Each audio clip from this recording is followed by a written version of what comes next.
Hi, so in this video, I'm going to talk through topic 4 for paper 1, Britain 1625 to 1701, and topic 4 is all about economy, trade, and empire 1625 to 88.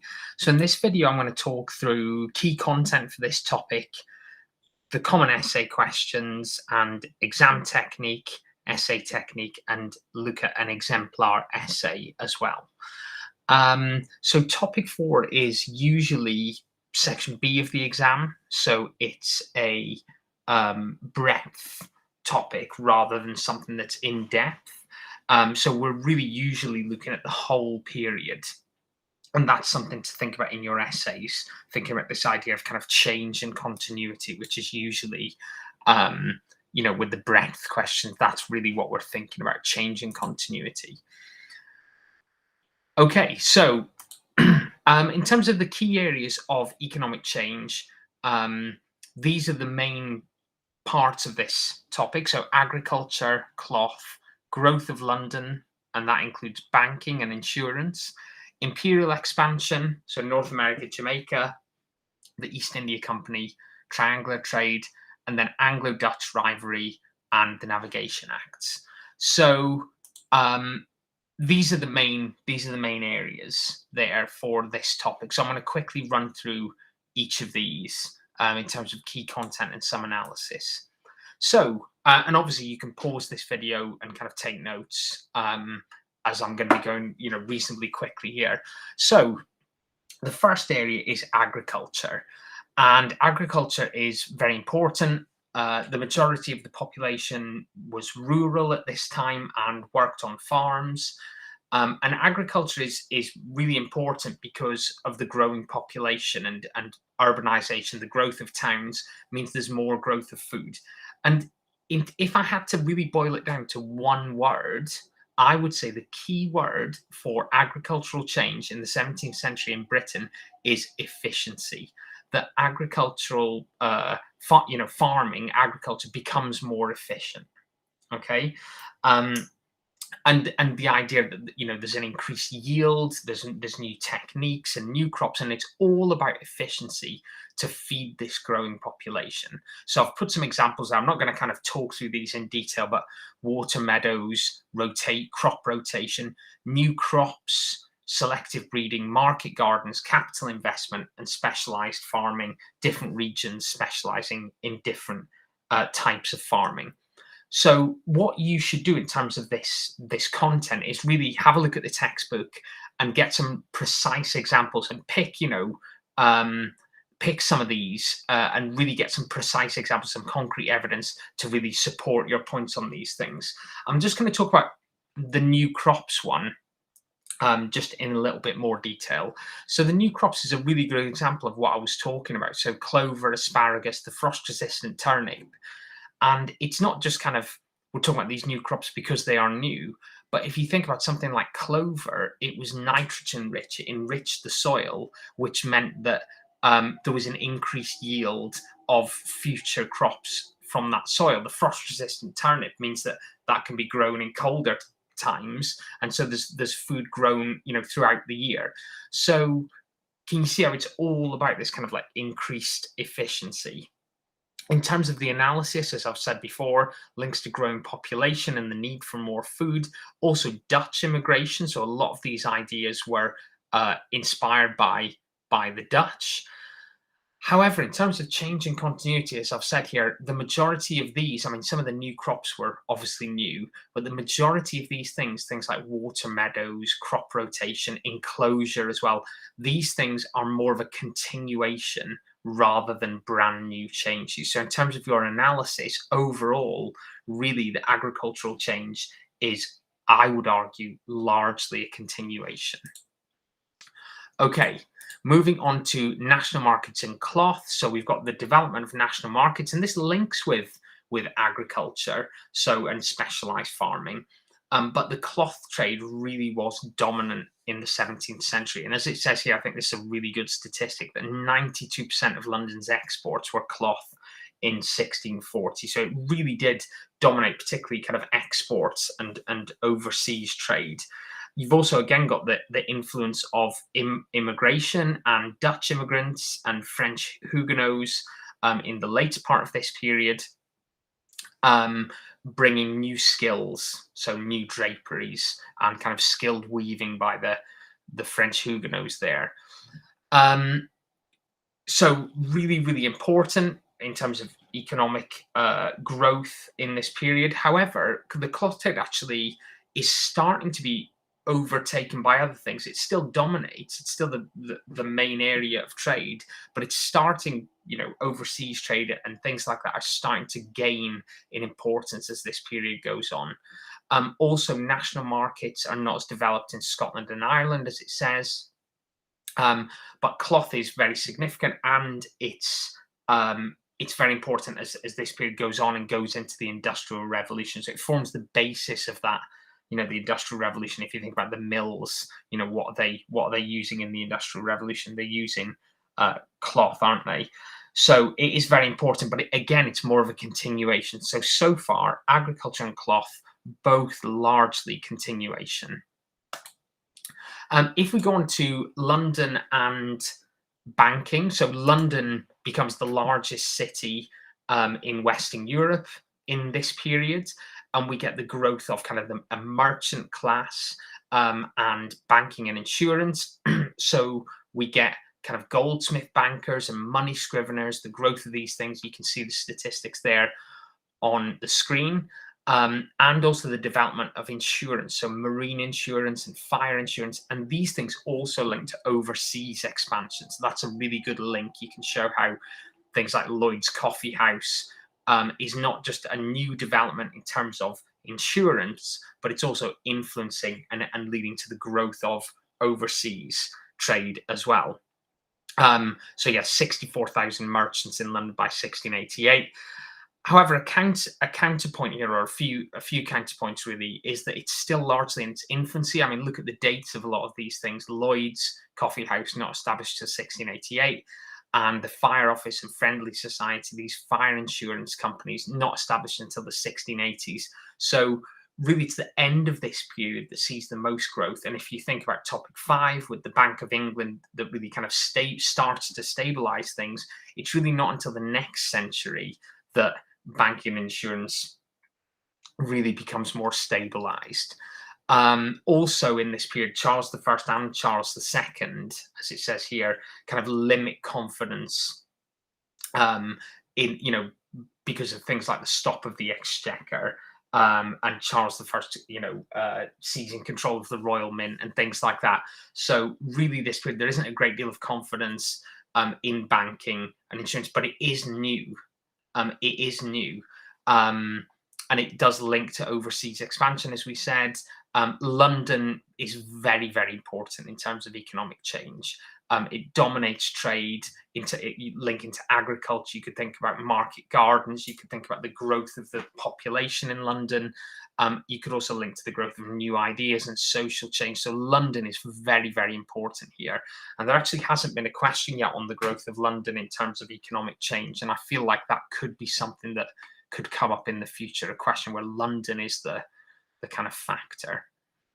Okay, so going on to Imperial Expansion. So we've got things like the East India Company, colonies in North America and Jamaica. We've got Cromwell's Western Design and triangular trade, the Royal Africa Company. So really get the beginnings of the British Empire in this period. I mean, obviously in the Elizabethan period, we get that. So it's not the exact beginnings, but really the development of that.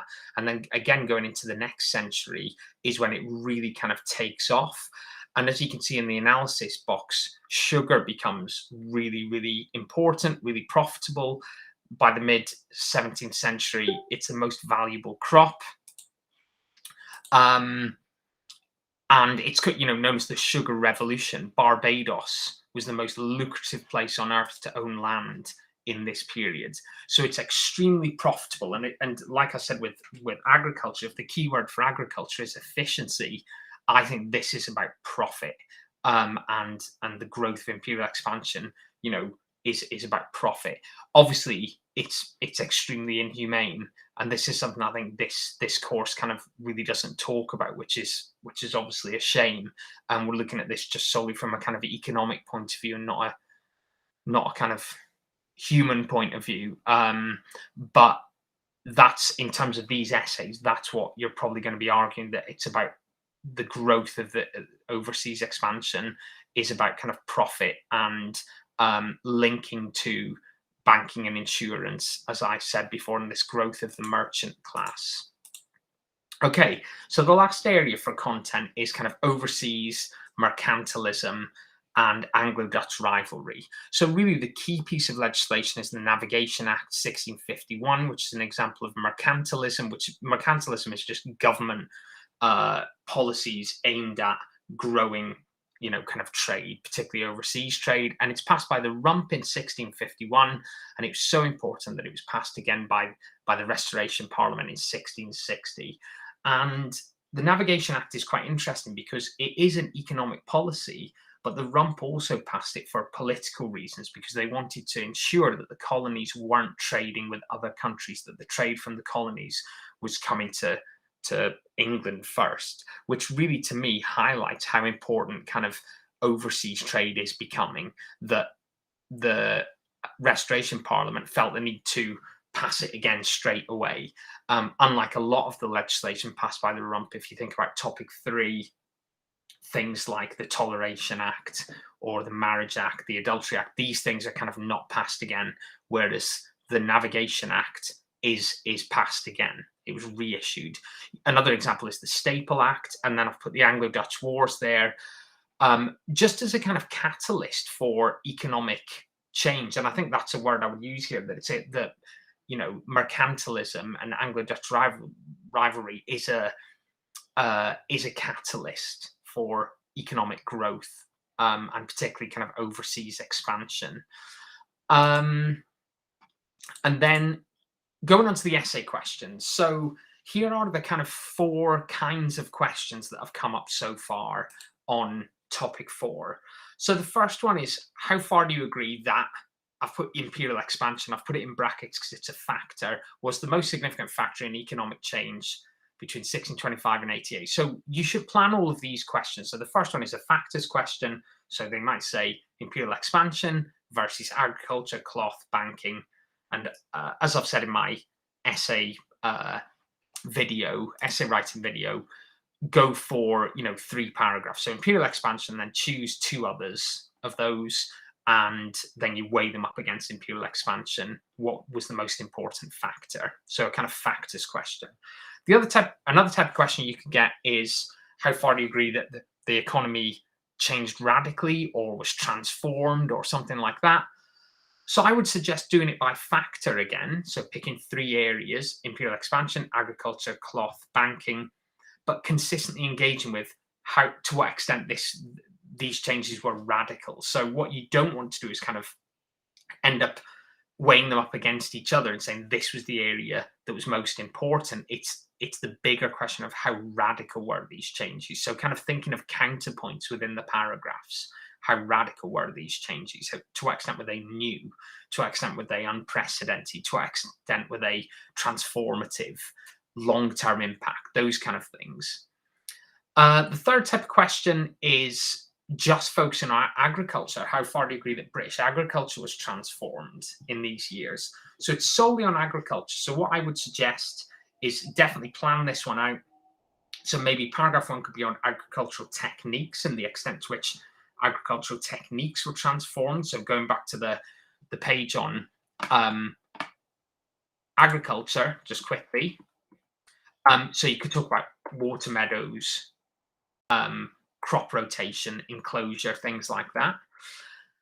And then you could talk about crops and specialized farming, and to what extent those things were new. And I talked a little bit about that already. And then paragraph 3, you can maybe talk about capital investment, national markets, those kind of things. And to what extent was that transformed? So that's solely on agriculture. So definitely plan that one out, because it's quite a kind of narrow question there. And then the final question that's kind of come up is just about overseas expansion, and it kind of what's the main cause of overseas expansion? And so this one here is the East India Company. So it's just about overseas expansion. So East India Company would be paragraph 1, but then, as I say here, as I suggest, you could link to wider Anglo-Dutch rivalry and mercantilism. Paragraph 2 could be North American, Caribbean colonies and triangular trade. Paragraph 3, you could talk about insurance and banking, and marine and fire insurance, and how that helped to promote overseas trade. And also banking, just as people investing in these companies. So that's slightly narrower, the overseas expansion question, but I think it's very doable. So they're the 4 types of questions that have come up so far on topic 4, and I'd really strongly recommend that you plan out those questions for your revision. In terms of some kind of essay technique, here's John Ogilvy, who created the first ever road atlas, which covered England and Wales in 1675, which weighed over 7 kilograms, which helped the development of national markets. So it's a good little story, good little fact there. But what John Ogilvy is telling us is that these essays are focused on change. Okay, to what extent did things change in this period? So think about using words like this. To what extent was it a change, or was it a continuity? Was it radical? Was it limited? Was it widespread? Was it narrow? And examiners will really, really like it if you can get these kind of words into your analysis in your essays. So really try and do that, because the essays because they're breadth essays, they're focusing on change versus continuity. So really try and weave those words into your essays. So what I have got next is a A-star essay, which got 17 in the 2018 exam. And I'm not going to kind of read through all of this word for word. What I'm going to do is just put it on here for a little bit, and I'll talk about each section, and you can pause it if you want and kind of read through it in your own time. So here's the introduction, and if you just look at, one thing to look at is the words that this student uses. And, the Stuart era was a time of relative economic dynamism. And I just think that just using words like that, dynamism, the examiner's like straight away, wow, this student's got got a good handle on this. Yeah. And the clear argument here, overall, the unprecedented change to the expansion of overseas trade allowed the economy to flourish, and therefore was the most significant factor in financial growth during this period. So this is a factors question. It's about banking and insurance, as you can see at the top right there. And this student's arguing that it's actually overseas trade was the most important factor, with a really clear argument there in the intro. So here is the first paragraph. Again, you can pause this and read through this in your own time. I'll just highlight a couple of things here before I move on. Precise evidence, 1636, talking about Robert Abbott, £1.1 million transferred through the Abbott accounts. And it says, which shows how transformative economic growth was catalyzed, by new banking industry. So just look at those words, transformative, catalyzed, really, really good analytical language here. Okay, going on. So this is just the continuation of the first paragraph. So talking about goldsmith bankers and how many there were at the time. And then counterpoint towards the bottom there, talking about the stop of the Exchequer in 1672 with Charles II. So a really good handle on the evidence. And then finally, the final paragraph, sorry, not the final paragraph, the last section of this paragraph, it's the thing that I would highlight here is just the summary at the end of the paragraph is really, really clear, which is something I'll talk about in my essay writing technique video. Just offering a summary at the end of each paragraph is really, really important, which kind of fully weighs that up and links it back to the question. So I hope that was helpful. And, you know, as I said, you can go back and pause the section of this video where I've got this essay up there. I don't want to kind of read through it all word for word. You can look at that in your own time. Okay, thank you for listening.